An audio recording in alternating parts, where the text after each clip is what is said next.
Hey, thought I'd show you how I use this. I just ordered myself, just received my new one. And my new one's just got a little more features on it. So I'm giving this to you for your scanning project. This is how I did all of my thousands and thousands of photos. And actually it was easier than using the phone. Far easier than doing the scanning.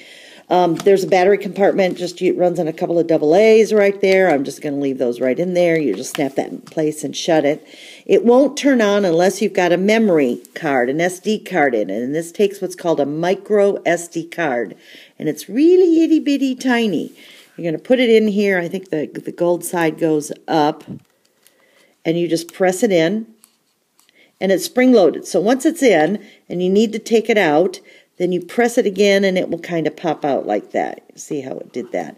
So for me, I do all of my scanning here at the counter, white counter. It's just a little easier, it's smooth for me.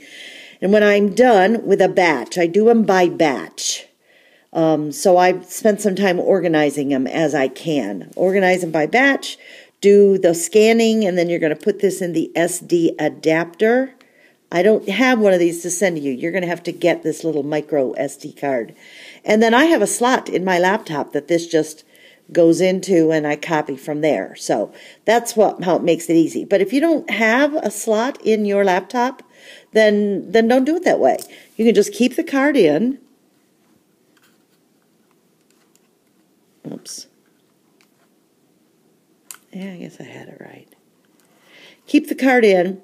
And with this cable that I'm sending you with it, it's a typical cable with the USB on one end, and it's got the little, I don't remember what that is called, but anyway, it's got that. You plug that in, plug the USB into your PC, and you transfer your information from there. So you'd create a folder on your laptop to describe what this batch is, and you'd copy them or move them all over. Now, one thing you have to be careful, if you happen to use this, there's a little spot on here called a lock.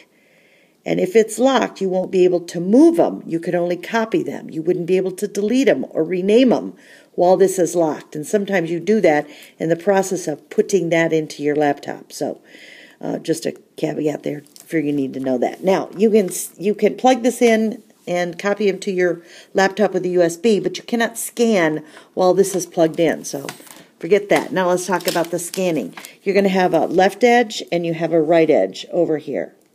And this is about 11 inches. If you've got something bigger than 11 inches, then you may have to scan it in two parts and stitch them together somehow. I've had to do that several times for lengthy things. It's pretty tolerant. All you're going to do is you're going to pull this. When you turn it on, you're going to pull it. It uses light. It doesn't use pressure. So you don't feel like you have to press it down in order to scoot it. So let me do this one. This is an old picture of Kelly. I'm just going to turn it on. Got to hold it for a moment for it to come on. It'll recognize how many pictures you have on this card. And I just cleaned off my card, so I don't have any.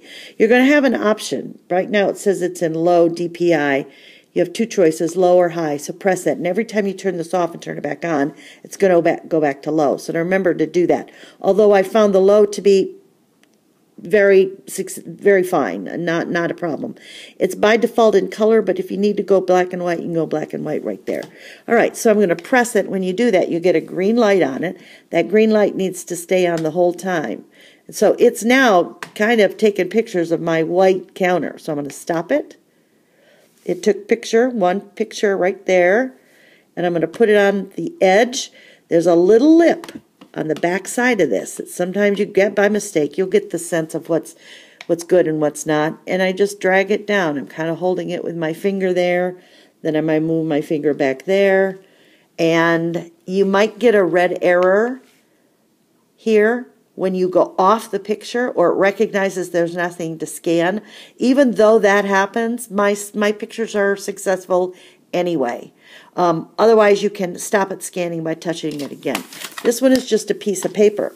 It's a photo of Adam Drum Major, but years ago, but it's just paper. So I'm going to scan it and just pull it. And you can see I kind of waved a little bit, kind of scooted a little bit. Those are still usually very successful. I don't have any odd things that happen to them because I paused. Another thing I also often encounter is that I've got a lump. Maybe I had them in a scrapbook, and so that there's staples or there's tape or there's a spot of glue behind it. In this case, maybe I want all of this. This is the nice thing about having it just by light, is I'm just going to keep going right over that hump.